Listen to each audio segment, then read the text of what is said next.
Mais il nous tient dans l'esclavage à partir du moment où l'euro est beaucoup plus fort que le dollar. Alors que c'est techniquement, je veux dire, ça devait être à égalité au moins, ou plus bas. Et donc ils sont en train d'hurler pour faire monter pour faire remonter l'euro. Ils demandent à la CIA et au Pentagone de faire remonter, enfin à la Fed surtout, hein, c'est parce que la Fed qui travaille tout ça, la CIA elle met en œuvre, de faire remonter l'euro. Le problème, c'est qu'aujourd'hui, les Russes, les Chinois, les Brésiliens, ils en ont plus rien à foutre du dollar, ils se torchent le cul avec, hein, ils savent que ça ne vaut plus rien, donc ils sont en train de fabriquer leur propre SWIFT, hein, les Chinois le font, les Brésiliens le font, les Russes le font, ils ont même prévu une banque commune, hein, pour ce qu'on appelle les compensations, parce que la compensation c'est un truc que vous retrouvez dans le livre, hein. Et pourquoi? Parce qu'on appelle à la bourse, vous avez ce qu'on appelle la chambre de compensation. Chambre de compensation. Et oui, et oui. Mais vous voyez que la chambre de compensation fonctionne également spirituellement. C'est intéressant d'ailleurs. Hein, je donne l'exemple de Zeus. Vous avez une déesse, hein, qui demande à Zeus d'intervenir pour un héros ou un homme, je ne sais plus. Et Zeus ouvre les nuages. Hein, il ouvre les nuages, etc. Et puis il regarde le mec. Hein, mais enfin, il lui dit, mais enfin, ce mec, il a jamais prié de sa vie. Qu'est-ce que tu veux que je fasse pour lui? Il a jamais prié. Alors ça veut dire quoi? Ça veut dire que si vous avez jamais prié, vous n'avez pas développé autour de vous une sorte d'énergie dont les anges éventuellement, ou le Christ, ou Mohamed, comme vous voulez, Allah, chacun voit midi à sa porte, comme on dit, mais dont ils peuvent se servir pour vous aider du côté spirituel vers le monde matériel. Hein, c'est ça que veut dire cette histoire très spécifique, grecque, hein, avec Zeus. Il n'a jamais prié, donc je ne peux rien faire pour lui. C'est très intéressant. Oui. Hein, et vous voyez que Jean, avec tous ses anges, hein, vous donne le futur de l'humanité d'une façon... Il dit qu'il y aura un bain de sang. Oui. De révolte, oui, ça c'est clair. Bain de sang. Un bain de sang, littéralement. Un bain de sang. Voilà. Mais je le dis à tous ceux qui nous regardent, enfin, bon, vous avez lu le livre, vous voyez bien que Jean décrit techniquement une apocalypse monétaire. C'est-à-dire que toute cette histoire de planche à billets, de PQ, va tomber littéralement à la renverse parce que ça repose sur rien, uniquement sur l'escroquerie des Américains. Les Américains sont directement visés par l'apocalypse de Jean.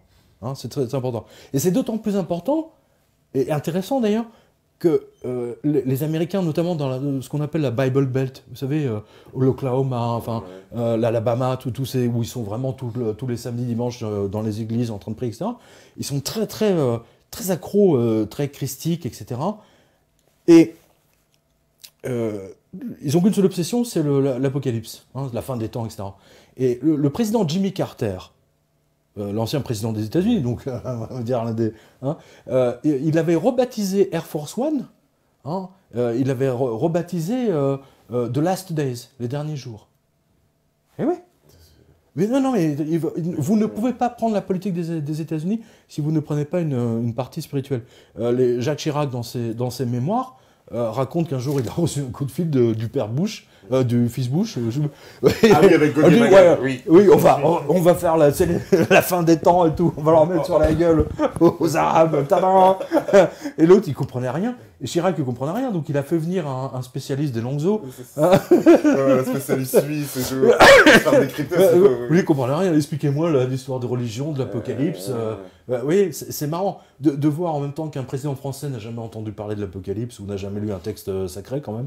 C'est un peu triste, je trouve, mais bon, parce que je suis pas étonné. Hein, c'est la laïcité, hein, c'est la fameuse laïcité. Bref, donc vous voyez que tout est lié et que quand vous avez le fil conducteur spirituel de ce texte de Saint Jean, c'est absolument extraordinaire. Le mec a vu 2000 ans d'avance, point. Il a vu la fin d'une ère. Clair, net et précis.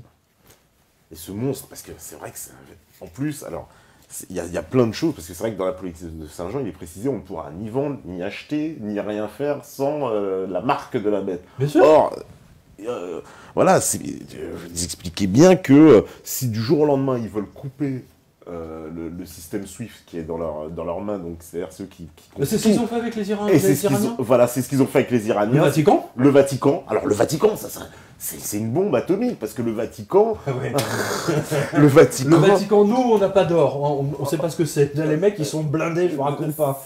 Ils sont blindés de chez blindés, hein, en or. Hein. C'est du délire total. Hein. Donc le Vatican, ils mettent la pression au Vatican, ils coupent toutes les transactions du Vatican. Du coup, on se retrouve avec la démission de Benoît XVI, ni plus ni moins, quoi.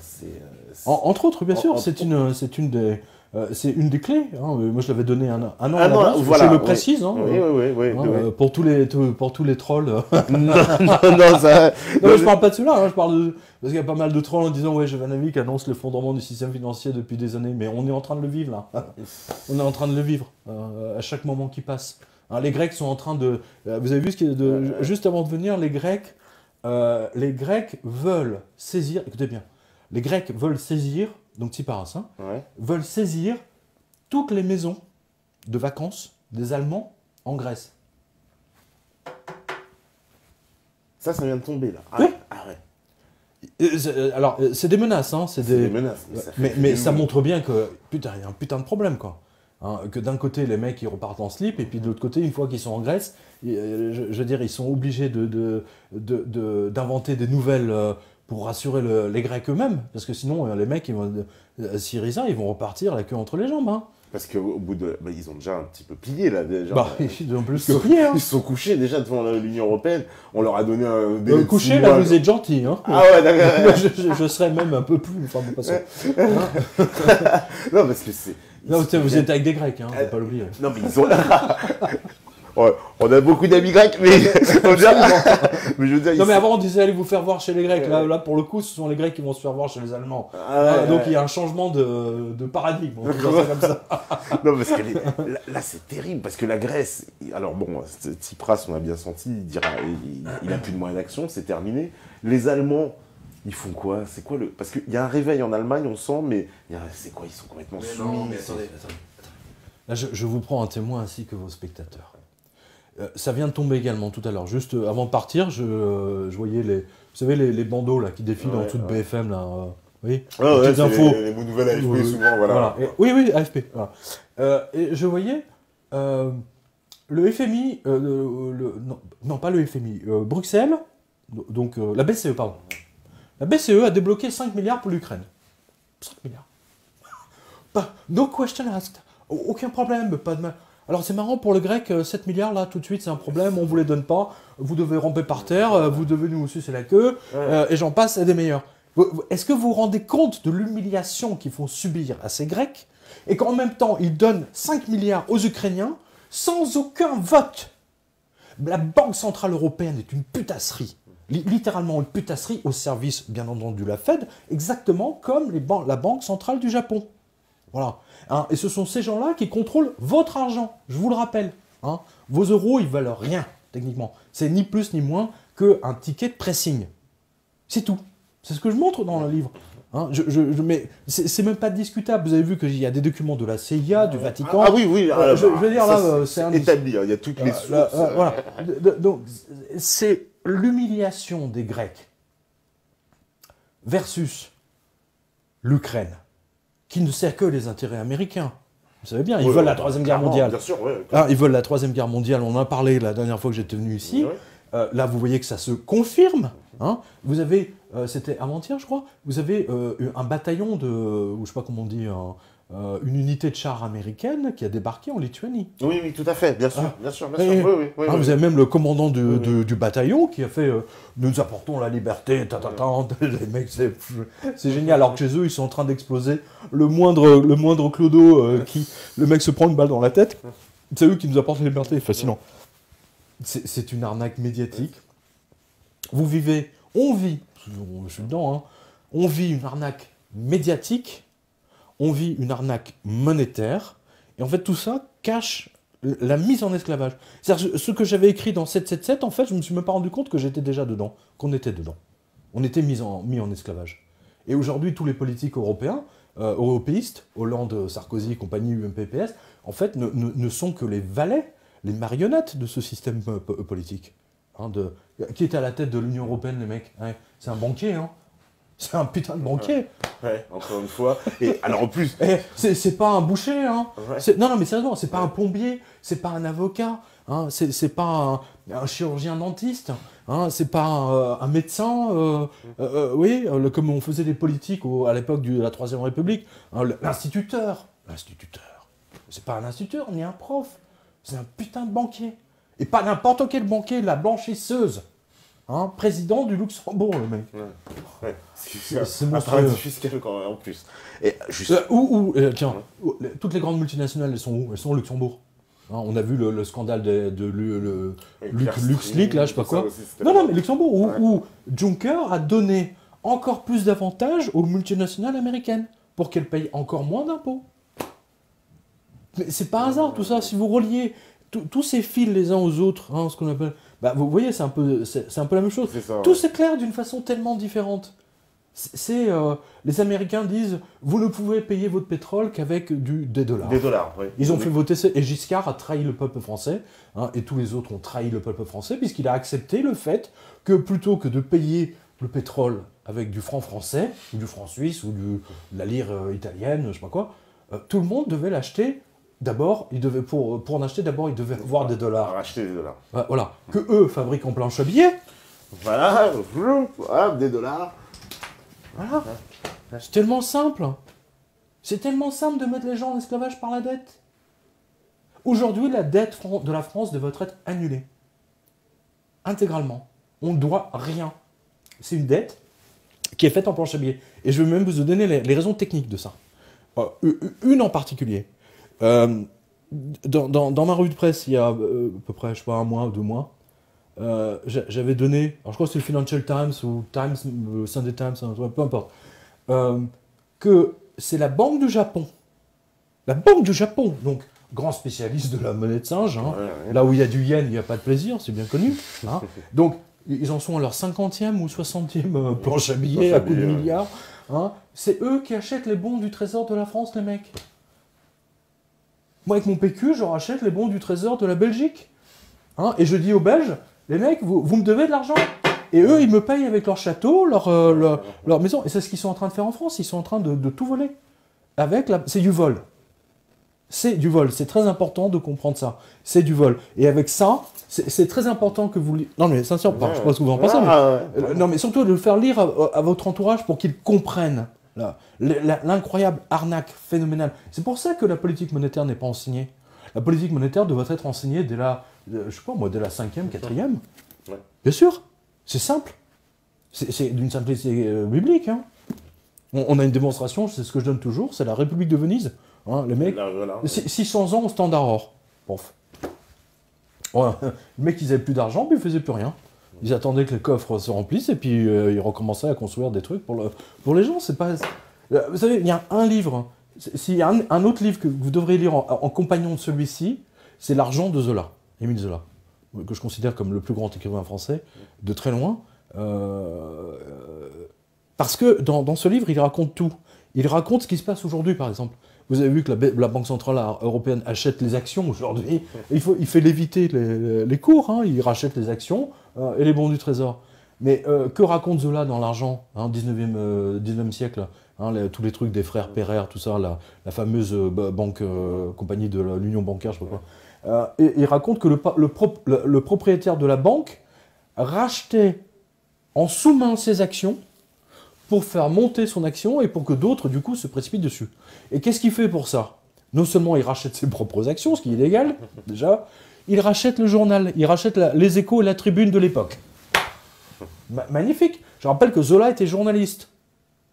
C'est pour ça que son livre est extrêmement factuel. Hein, voilà. Donc si vous voulez vraiment lire un super bouquin financier, aujourd'hui on dirait un thriller. Hein, non mais c'est vrai, L'Argent de Zola, vous ne pourrez pas le lâcher, je vous le garantis. Super, vraiment super livre. Ce qu'il raconte à l'époque se passe aujourd'hui même, en ce moment même, à la seconde où on se parle. Alors les Américains en plus, ils se sont fait, avoir par la création de la Fed, mais braqués ensuite par Roosevelt qui leur braque l'or. Bien sûr. Il leur braque, c'est le gros braquage de l'or des Américains. C'est un braquage, mais c'est un braquage, comment dire, il oblige les Américains à vendre leur or à la Fed. Voilà. Non, il oblige à 25 $ l'once. Voilà, un prix fixe en plus. Voilà. 25 $. Tout ça pourquoi? Pour sauver Wall Street qui a explosé le jeudi noir. Le 29 septembre, ce que je raconte. Le jeudi noir de 1929, je ne me souviens plus quand c'était. Après, l'index Dow Jones est tombé à 42. On va dire qu'il était à 4000 points, ou je ne sais plus, à 3000, et il est tombé à 42 points. Donc c'était mort. Ils allaient fermer la bourse. Et pour sauver tous ces potes banquiers, etc., tous les mecs qui tiennent toutes les grosses ficelles, les JP Morgan et compagnie, parce qu'il était vivant, ils lui ont demandé de prendre l'or des Américains pour le mettre dans Fort Knox, afin que ça vienne, soi-disant, garantir le dollar. Et c'est comme ça qu'ils ont sauvé. Et c'est pour ça que dans le texte de Jean, vous avez Saint Michel, vous savez, qui avait déjà réussi à lui couper la tête, mais sa tête a guéri. Ça, c'est dans mon livre 777, je le montre bien, ça. D'ailleurs, ça me sert de... dans 777, ça me servait de contre-preuve. Si ceci est vrai, donc le reste est vrai, etc. Voilà. Et donc, quand il a... Tous les Américains idiots qui ont vendu leur or, parce que les autres, ils l'ont gardé, ils l'ont enterré, ils disent, on attend, ils sont allés au Canada, oui, parce qu'au Canada, c'était pas interdit d'avoir de l'or. Il a fait Fort Knox. Le seul problème, c'est que l'or qu'ils ont pris ainsi, c'était surtout de l'or 18 carats, 19 carats. C'est pas de l'or de banque. Et c'est là où ils ont essayé d'arnaquer les Allemands en leur refilant, des lingots à la pralinée, les mecs. C'est génial. Non, oui, parce que les Allemands, qui ont réclamé leur or à un moment... En plus, attends, en plus, là, il y a le sceau de la Bundesbank dessus, de l'époque, machin et tout. Et les mecs, ils se retrouvent avec des lingots d'or Ikea. Édouard Leclerc. Voilà. Édouard Leclerc or. Parce que c'est ça, l'or, elle est plus très pure, et c'est du 18 carats, c'est plus du 24. C'est monstrueux. Et il y a un document là-dedans qui est très marrant, de la banque anglaise. Vous savez, quand à un moment donné, le mec, il se gratte la tête en disant, mais c'est quoi putain de... Qu'est-ce que c'est que ces putains de lingots d'or qui sonnent creux et qui sont... Et alors, il y a le bulletin de l'essayeur de la Bank of England qui dit, bon, c'est pas la première fois que les Américains essaient de nous entuber avec des lingots de merde. Bon, cette fois-ci, on écrase le coup, parce que après, ça a des incidents diplomatiques. Et ça rejoint le texte de Jean, dans lequel le Christ... je ne suis même pas sûr que ce soit le Christ, ou l'ange, peu importe. Il lui dit, achète de l'or chez moi, qui a été testé. Testé, ouais. Pas génial, ça? Parce que ça correspond typiquement à la période de Benoît XVI. Rappelez-vous, quand vous avez vu toutes les pubs, là, vendez votre or postal, voilà. Vendez votre vieil or. Votre vieil or, j'adore. Votre vieil or. Comme si l'or pouvait vieillir, c'est génial. Les mecs, on retrouve des pièces de galions qui ont échoué au XVIIe siècle. Les pièces d'or sont toujours valables. Elles n'ont pas bougé, leur composition chimique n'a pas bougé. Mais vendez-nous votre vieil or. Ouais, l'or qui sert à rien, on avait des psychologies, ça sert à rien. Ça sert à rien, l'or, voilà. Donc nous, on vous donne du PQ à la place. Et ça a marché, la preuve. Ils l'ont tous fait.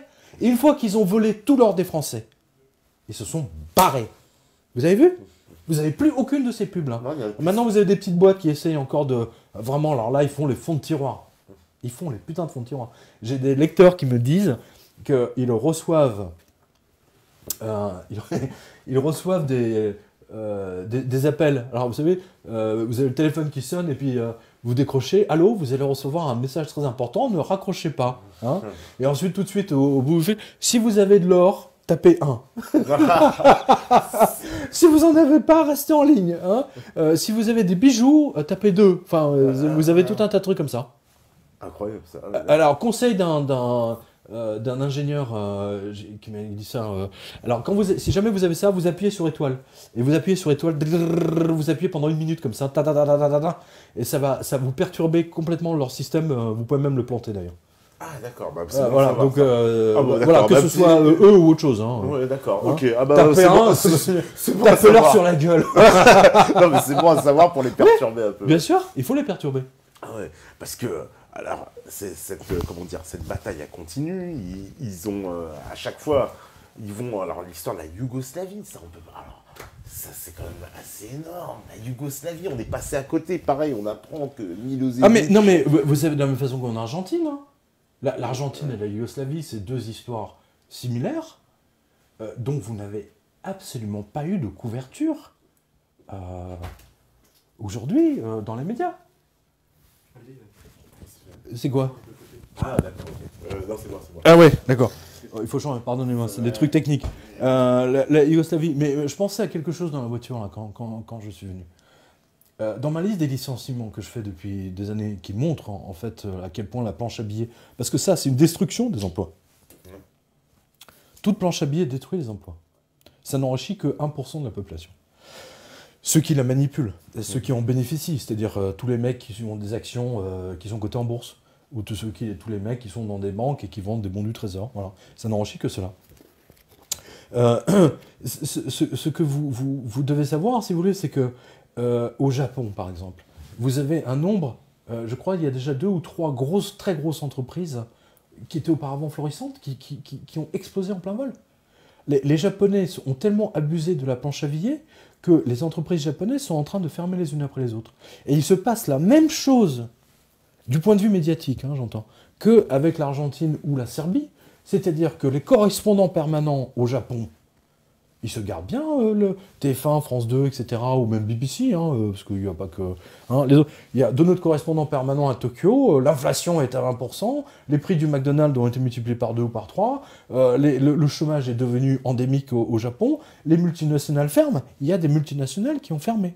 Et en même temps, vous avez les très grosses multinationales qui sont en train de racheter, avec leur monnaie de singe, qui sont en train de racheter toutes les grosses entreprises françaises et italiennes. Les Japonais sont très friands des entreprises italiennes. Vous savez pourquoi? Parce qu'ils adorent venir, ça leur donne un prétexte de venir en Italie. D'accord. Ah oui. Et donc là... Les sushis, c'est bien un moment, mais... Ah, bon, d'abord, on aime bien les pizzas. C'est tous les jours des sushis, comme c'est le cas au Japon, à un moment donné, ils en marquent, hein, ils veulent des pizzas. Mais ça veut dire que là, parce qu'ils sont en train de transformer tout ce papier en actif, c'est ça, c'est... On prend... Parce qu'eux, ils sont... C'est la grande manip de Blight, hein. C'est la grande manip de Blight Masters. Transformer une dette pourrie, enfin, en actif. Mais ça, c'est la mise en application d'une formule mathématique, que je montre d'ailleurs dans Blight Masters, d'un mec qui s'appelait Joel Stern, hein, étoile. Retenez bien ce nom. Joel Stern, qui travaillait à l'époque pour la Citibank, avant qu'elle soit rachetée, ou Chase, avant qu'elle soit rachetée par JP Morgan. Et le mec a dit, il a dit aux banques, voilà, vous avez une dette, c'est formidable, en fait, vous avez un client qui vous doit de l'argent, hein, il est à 500 € de découvert, c'est gravissime. Eh bien, il a montré, je vous la fais simple, hein, que si vous lui envoyez des lettres recommandées à 20 €, que vous lui mettez des commissions d'intervention à 50 €, eh bien, vous mettez son découvert à 1000 €. Voilà. Et vous avez, vous avez 1000 mecs comme ça, ou des millions de mecs comme ça. D'accord? Peut-être que sur 200 000, vous n'allez pas le récupérer. Mais sur les 800 000 autres, vous allez récupérer. Hein, et que les 400 ou 500 € de dette se sont transformés en 1000 € de dette. Voilà la manipulation monstrueuse de cette putain de banquier. Vous me suivez? Complètement. Parce que ça veut dire que, en plus, les gens pourront... Et Joel Stern, c'était, je crois que c'était en 1984-85. Si mes souvenirs sont bons. Enfin, c'est dans le livre Blight Masters, donc je ne me souviens plus trop de l'année. Mais c'est vraiment important, hein, de comprendre que la dette est une mise en esclavage. Et qu'il suffit que vous ayez le petit doigt de pris dedans, et c'est une machine qui vous happe. Et tous les pays là sont broyés par la dette. Parce qu'il bien sûr. Il n'y a plus aucun pays qui échappe. Et les peu de pays qui n'étaient pas dans le système bancaire, on voit bien qu'on s'acharne. Par exemple, il n'y a que les pays africains. Puisque je dis que les pays africains sont encore plus endettés. C'est très important. Il y a je crois que c'était un lecteur, ou je ne sais plus, dans une interview, qui m'a fait une très très bonne analogie d'ailleurs. Il dit, la France est en train de vivre ce que la France a fait vivre aux pays africains avec l'histoire de la monnaie unique, le CFA, le franc CFA, etc. Ils ont mis la main sur... ils les ont mis en esclavage, hein, avec les réseaux focages. Ils les ont mis totalement en esclavage. Le service action de l'ASDEC de l'époque, hein, le nombre de mecs ils étaient corrompus de la tête aux pieds. C'est lequel Mobutu, le mec, il avait des comptes en Suisse. Mais attends, le mec, il avait des comptes en Suisse, mais il avait tellement d'argent, on ne sait même pas comment il pouvait les dépenser. Là, oui, ils ont bien pris le soin de mettre des mecs totalement corrompus au pouvoir, de manière à les tenir. Donc, plus vous mettez de mecs corrompus au pouvoir, bah, vous les tenez. Et aujourd'hui, une partie de nos députés, malheureusement, sont bien corrompus.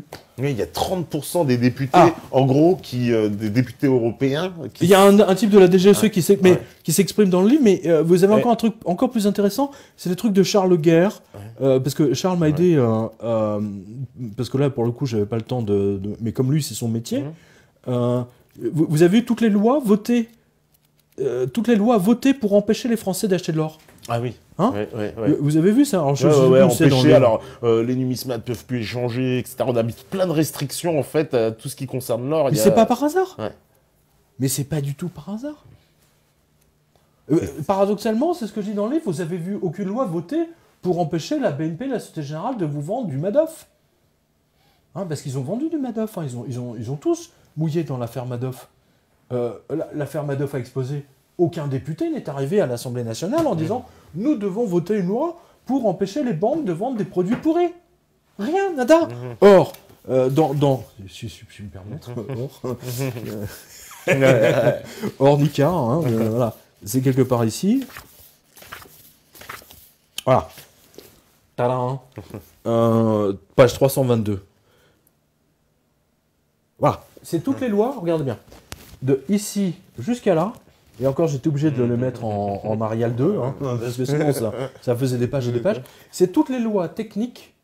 Alors, que ce soit ministère des Finances, les douanes, une loi générale, etc., de police, municipale, peu importe. C'est des lois qui ont toutes été discrètement poussées pour empêcher les gens, les Français, d'acheter de l'or.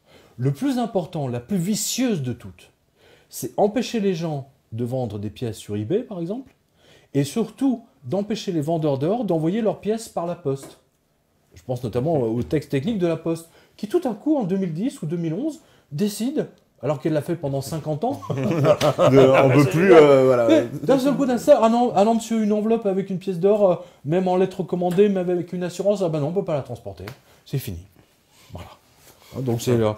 Voilà, ici on a tiens, hors investissement, voilà, SexDC, AE, CGI, alors c'est 99. Alors livre de police, voilà, tout a commencé en 2008, décembre 2008.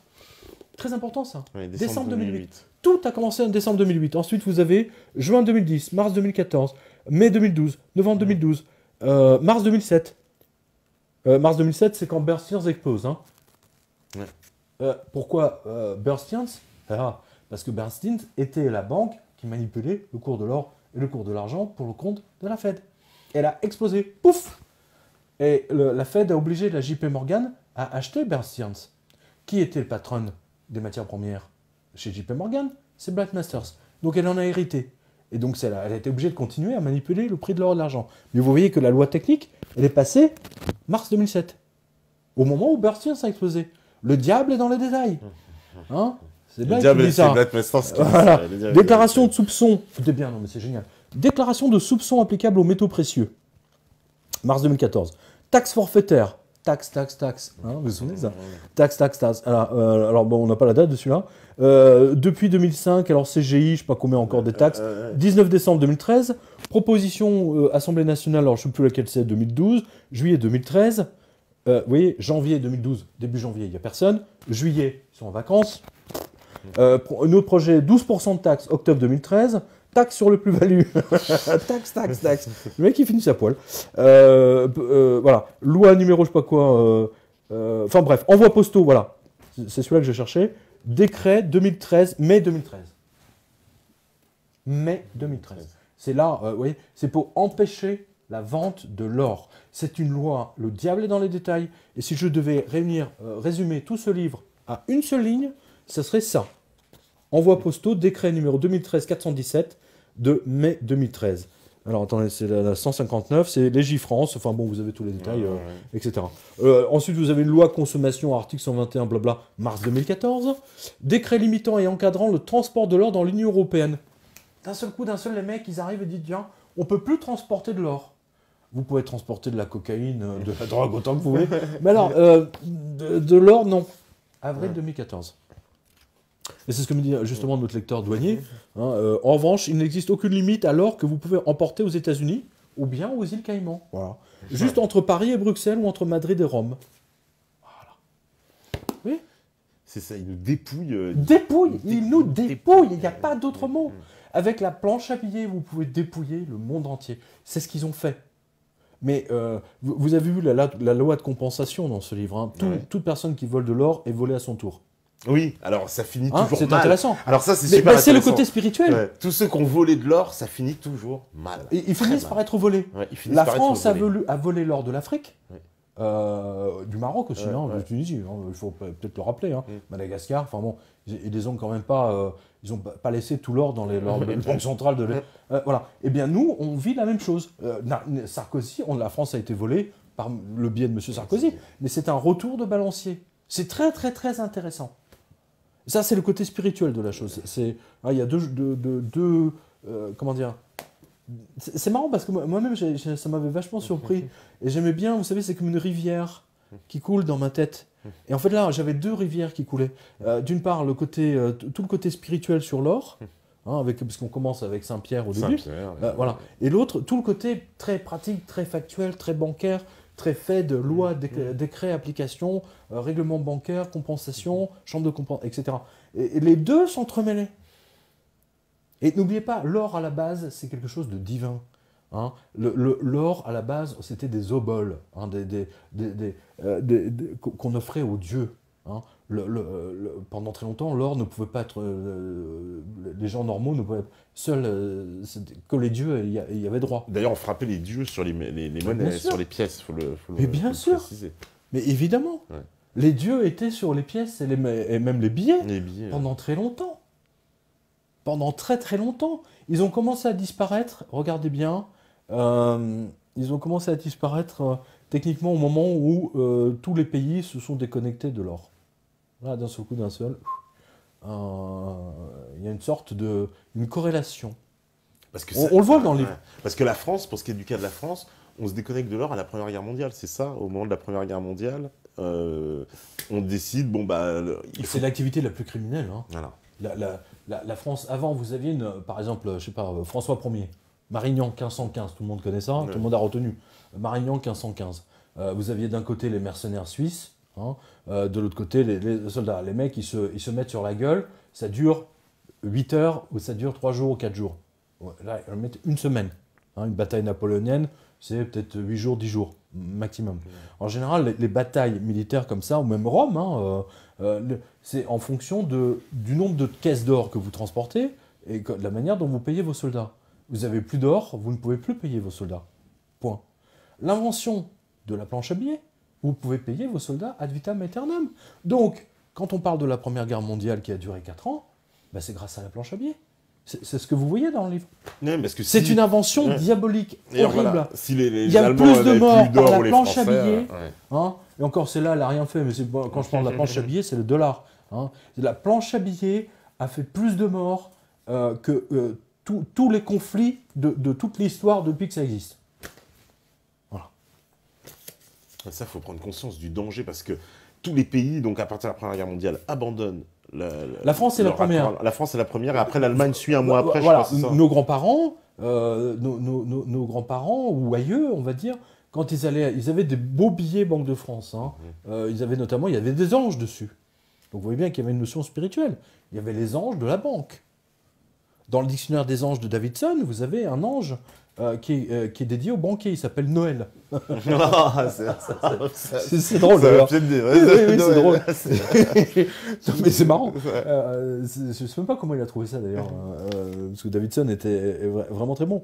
Et comment dire, en échange de billets, tout billet émis par la Banque de France était échangeable contre de l'or. De la même façon que les premiers billets de dollars, les premiers billets étaient échangeables contre l'or et l'argent. Vous aviez le billet spécifique dollar exchangeable against silver coins. Je pense que j'en ai mis en début là. Oui, voilà. Ici. Vous voyez là, $5. Un billet de $5 qui était encore échangeable contre des pièces en argent. In silver payable to the bearer on demand. C'est pas de la vidéo on demande, c'est de l'argent. L'argent, demande. Voilà, je vais avec mes billets à la banque, je dis je veux C'est mon drôle. argent et on me C'est donne. pas de la VOD, c'est du dollar on demande, c'est du gold ou silver on demande. C'est marrant. Ouais, non, Hein, silver on demande. on demande. Non, mais c'est vrai que c'est extraordinaire. Parce Non, que mais ils sont- tous nos jeunes spectateurs ils doivent s'arracher la tête. Ouais, Ils disent, ouais. mais putain, comment c'est possible que personne nous ait enseigné ça au lycée ou, Ah, mais ça, cette histoire est Ah bah, surtout complètement, pas. complètement occultée. Et surtout pas. Alors, en plus, après la Première Guerre mondiale, les pays s'endettent, tout l'or, on va dire, est transféré aux États-Unis de facto, puisqu'ils captent l'or des Européens, les pays sont ruinés. Et nous, la France, on exige le paiement en or aussi des Allemands. C'est ce qui fera le grand conflit du traité de Versailles. Parce que les Allemands ont dit non, non, vous ne nous donnez pas votre monnaie de singe, justement. Voilà, et on veut de Ils l'or. sont pas cons. Les mecs, attends, je sais plus où c'est dans le livre, mais enfin bon, vous le retrouvez. Les mecs, ils disent, alors, il y a la première guerre, donc la première guerre se termine, ils sont dans le fameux wagon dans la forêt de Compiègne, hein, tu vois, il y a encore le fameux wagon, hein, où l'armée allemande, le général, ils ont capitulé, et donc la France demande, je sais plus quel est le montant, je me souviens plus, mais ils demandent genre 2 milliards en pièces d'or. Ouais. Ils ne demandent pas de la monnaie de singe, hein. Ils ne demandent pas de la planche à billets, du PQ, de la CIMA. Ils demandent, ils veulent du... Et il est précisé dans le traité de Versailles que s'ils n'ont pas de l'or, ils doivent payer en charbon. Et d'ailleurs, à un moment donné, comme les Allemands ne payent pas, parce qu'ils ne pouvaient pas, ils ne pouvaient pas, la France et les Belges... Et les Belges aussi, oui. Et les Belges ont envahi la Ruhr, Voilà. entre autres, et ils ont saisi toutes les mines de charbon. Mais ça ne servait à rien parce que les Allemands ont refusé de travailler. Donc Voilà. du coup... Donc c'est quelque chose qui ne peut pas fonctionner. Voilà, c'était un coup d'épée dans l'eau. Donc on voit bien que la monnaie a une limite, puisque soit quand les gens perdent confiance dans la monnaie papier, ou quand les gens refusent de travailler, font de la résistance passive. Les deux mélangés, ça a donné des choses extraordinaires. Weimar. Voilà. Alors Weimar aussi, l'hyperinflation allemande qui est toujours montrée comme l'exemple absolu, mais on apprend que la Hongrie, elle aussi, a connu Bien sûr. une inflation Le Pengo. bien plus grande encore que C'est Weimar. l'histoire absolument, les mecs. Là, il y avait tellement de zéros après que... Mais même en Yougoslavie, hein. Oui, Ce qui est voilà. marrant, il y a un détail marrant, c'est que les ménagères qui allaient faire leurs courses au marché, elles attrapaient des maux de tête à force de rendre... Il y avait un billet notamment que Milosevic a émis qui s'appelait le Jovanovic, justement. Et c'est vrai. Et c'était un billet de 500 milliards de dinars. 500 milliards de dinars. Alors vous achetez des oranges, du citron, des haricots verts, et allez rendre la monnaie sur 500 milliards. Je te donne 498, 977 millions. Non mais à la fin, les gens avaient des maux de tête. Chaque jour, ils avaient des maux de tête à force de calculer. Ah ouais, non, mais... D'ailleurs, ce qui est intéressant, c'est que les écoliers et toute cette période-là, les résultats en maths ont fait des progrès colossaux dans les écoles. D'accord. Parce que les gens, ils ont vraiment fait des efforts désespérés pour calculer. C'est extraordinaire. On voit bien, à un moment donné, les Serbes, ils ne payaient plus leurs factures de téléphone, parce que l'inflation était énorme. Il leur suffisait d'attendre 3 jours, 4 jours, pour que leur facture de téléphone se transforme en 0. Ou en 4 centimes, ou je sais pas quoi. Voilà ce que c'est qu'une monnaie qui ne repose sur rien. Et voilà, il y avait même une anecdote alors, que j'ai trouvé marrante. Il y a le fonctionnaire qui doit récupérer justement les factures. Oui, et en fait, il dit j'attends, et puis à la fin, je ne veux même plus travailler Voilà, parce à la fin, qu'il suffisait qu'il donne un marque et puis ça couvrait les factures de tout le monde. Le mec, à la fin, il restait chez lui plutôt que d'aller récupérer. Voilà, il disait les je reste chez factures. moi, je donne un marque et je paye les factures de tout le monde en fait. Et Voilà, et j'ai même pas besoin d'aller bosser. j'avais pas besoin d'aller bosser. Non mais c'est surréaliste. Il y a des trucs totalement surréalistes dans ce livre. C'est le bonheur que vous avez eu à le lire, c'est le bonheur que j'ai éprouvé à l'écrire. Vous voyez, c'est en fait à mettre en forme tout ce que tout ce que j'ai pu manipuler dans la revue de presse depuis toutes ces années, et bien entendu au cours de ma carrière de journaliste, puisque à l'époque, moi j'avais couvert justement là, pour le quotidien. Le quotidien m'avait envoyé à Belgrade parce qu'il y avait une anecdote qui était à se pisser dessus. C'était avant que Milosevic devienne premier secrétaire. Il y avait la Beogradska Banka, la banque de Belgrade, qui avait ses bureaux sur les Champs-Élysées à Paris. Beau bureau. Voilà. Et la banque a été attaquée. Elle a été victime d'un hold-up. où je crois il était déjà, je crois qu'il était déjà au pouvoir. Et donc la banque est victime d'un hold-up. Hein, c'est la mafia serbe à Paris qui les a braqués. D'accord. Hein, qui les a braqués. Donc ils sont repartis, les mecs, avec genre avec 30 trilliards enfin, je me souviens plus comment. Et en fait, je me souviens, on avait fait le calcul, et en fait, on s'était rendu compte avec la calculette, on s'était rendu compte que les mecs, ils avaient fait tout ça pour voler genre 200 francs. Ah ouais, en convertissant les dinars qui venaient plus rien.